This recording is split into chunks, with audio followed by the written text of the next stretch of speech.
Chapter 5. Who is the dark-haired one? Do you really think anyone will come? Ellen asked nervously, turning to Anne-Marie in the bedroom. Your father doesn't think so. Of course not. They're always threatening stuff. They just like to scare people. Anne-Marie took her nightgown from a hook in the closet. Anyway, if they did, it would give me a chance to practice acting. I'd just pretend to be Lise. I wish I were taller, though. Ellen stood on tiptoe, trying to make herself tall. She laughed at herself, and her voice was more relaxed. You were great as the Dark Queen in the school play last year, Anne-Marie told her. You should be an actress when you grow up. My father wants me to be a teacher. He wants everyone to be a teacher, like him. But maybe I could convince him that I should go to acting school. Ellen stood on tiptoe again and made an imperious gesture with her arm. I am the queen, the Dark Queen, she intoned dramatically. I have come to command the night.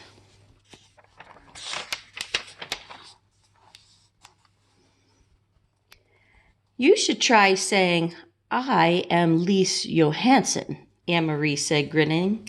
If you told the Nazis that you were the Dark Queen, they'd haul you off to a mental institution. Ellen dropped her actress pose and sat down with her legs curled under her on the bed. They won't really come here, do you think? She asked again. Anne-Marie shook her head. Not in a million years. She picked up her hairbrush. The girls found themselves whispering as they got ready for bed. There was no need really to whisper. They were, after all, supposed to be normal sisters, and Papa had said they could giggle and talk. The bedroom door was closed. But the night did somehow seem different from a normal night, and so they whispered. How did your sister die, Anne-Marie? Ellen asked suddenly. I remember when it happened, and I remember the funeral. It was the only time I have ever been in a Lutheran church. But I never knew just what happened.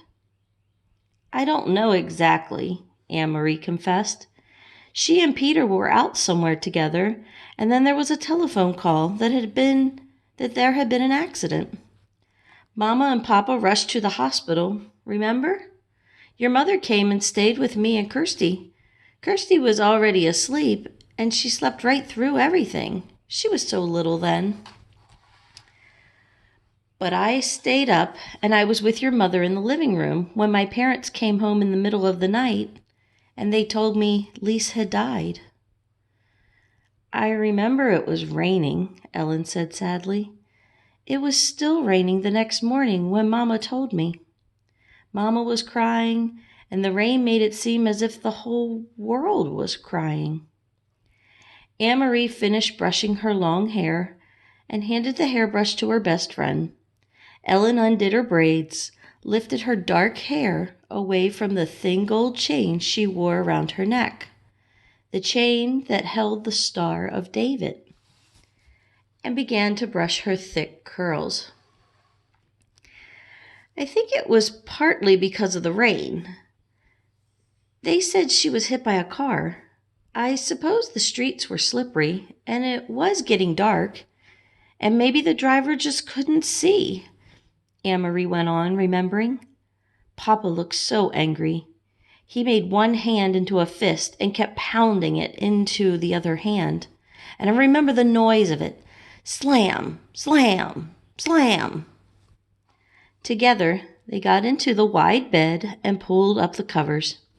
Anne-Marie blew out the candle and drew the dark curtains aside so that the open window near the bed let in some air.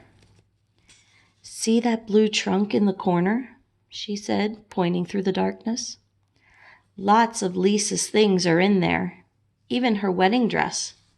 Mama and Papa have never looked at those things, not since the day they packed them away.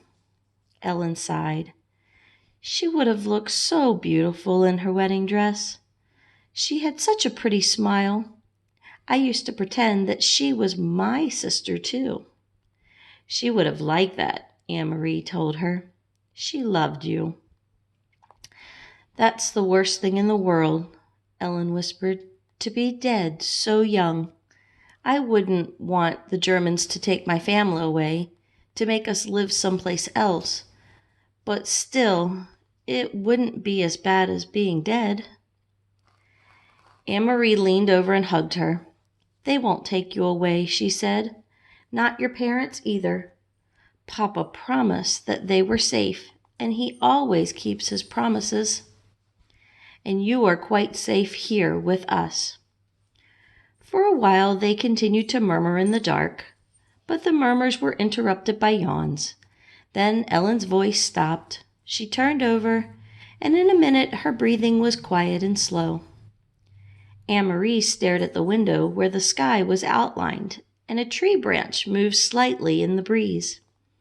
Everything seemed very familiar, very comforting. Dangers were no more than odd imaginings, like ghost stories that children made up to frighten one another. Things that couldn't possibly happen. Anne-Marie felt completely safe here in her own home with her parents in the next room and her best friend asleep beside her. She yawned contentedly and closed her eyes. It was hours later, but still dark, when she was awakened abruptly by the pounding on the apartment door. Anne-Marie eased the bedroom door open quietly, only a crack, and peeked out. Behind her, Ellen was sitting up, her eyes wide. She could see Mama and Papa in their night clothes moving about. Mama held a lighted candle, but as Anne-Marie watched, she went to a lamp and switched it on. It was so long a time since they had dared to use the strictly rationed electricity after dark, that the light in the room seemed startling to Anne-Marie. Watching through the slightly opened bedroom door, she saw her mother look automatically to the blackout curtains, making certain they were tightly drawn. Papa opened the front door to the soldiers. "Is this the Johansen apartment?" A deep voice asked the question loudly in that terribly accented Danish. "Our name is on the door, and I see you have a flashlight," Papa answered. "What do you want? Is something wrong?"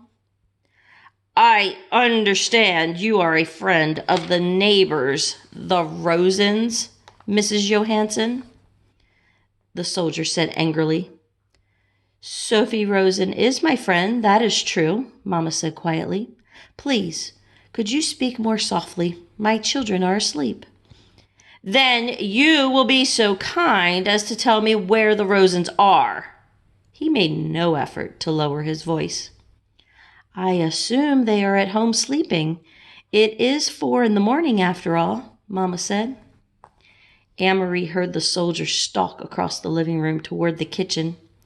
From her hiding place in the narrow sliver of open doorway, she could see the heavy uniformed man, a holstered pistol at his waist, in the entrance to the kitchen, peering toward the sink. Another German voice said, "The Rosens' apartment is empty. We're wondering if they might be visiting their good friends, the Johansens." "Well," said Papa, moving slightly so that he was standing in front of Anne-Marie's bedroom door, and she could see nothing except the dark blur of his back. "As you see, you are mistaken. There is no one here but my family." "You will not object if we look around," the voice was harsh, and it was not a question. "It seems we have no choice," Papa replied. "Please don't wake my children," Mama requested again. "There's no need to frighten little ones." The heavy booted feet moved across the floor again and into the other bedroom. A closet door opened and closed with a bang. Anne-Marie eased her bedroom door closed silently. She stumbled through the darkness to the bed. "Ellen," she whispered urgently, "take your necklace off." Ellen's hands flew to her neck. Desperately, she began trying to unhook the tiny clasp. Outside the bedroom door, the harsh voices and heavy footsteps continued. "I can't get it open," Ellen said frantically.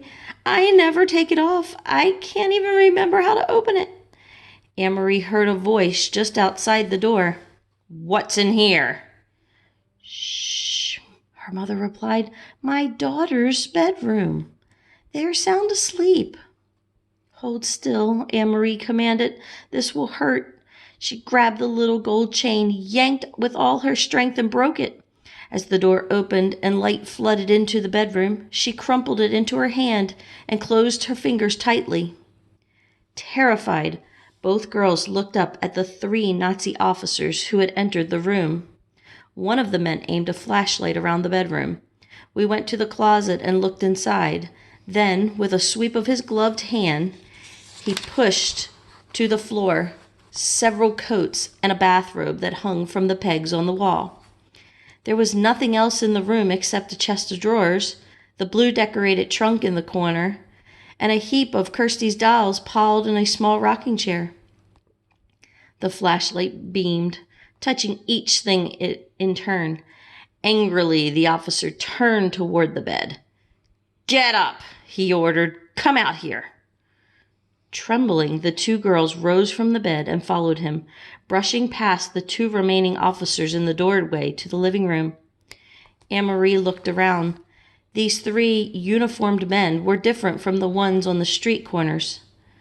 The street soldiers were often young, sometimes ill at ease. And Anne-Marie remembered how the giraffe had, for a moment, let his harsh pose slip, and he had smiled at Kirsty. But these men were older, and their faces were set with anger. Her parents were standing beside each other, their faces tense, but Kirsty was nowhere in sight. Thank goodness that Kirsty slept through almost everything. If they had wakened her, she would be wailing, or worse, she would be angry, and her fist would fly. "Your names," the officer barked. "Anne-Marie Johansson, and this is my sister." "Quiet! Let her speak for herself. Your name?" He was glaring at Ellen. Ellen swallowed. "Lise," she said, and cleared her throat. "Lise Johansson." The officer stared at them grimly. "Now, ma'am." "No. Now," Mama said in a strong voice, "you have seen that we are not hiding anything. May my children go back to bed?" The officer ignored her. Suddenly, he grabbed a handful of Ellen's hair. Ellen winced. He laughed scornfully. "You have a blonde child sleeping in the other room, and you have this blonde daughter." He gestured toward Anne-Marie with his head. "Where did you get the dark-haired one?" He twisted the lock of Ellen's hair. "From a different father? From the milkman?" Papa stepped forward. "Don't speak to my wife in such a way. Let go of my daughter, or I will report you for such treatment." "Or maybe you got her someplace else," the officer continued with a sneer. "From the Rosens?" For a moment, no one spoke. Then Anne-Marie, watching in panic, saw her father move swiftly to the small bookcase and take out a book. She saw that he was holding the family photo album. Very quickly, he searched through its pages, found what he was looking for, and tore out 3 pictures from 3 separate pages. He handed them to the German officer, who released Ellen's hair.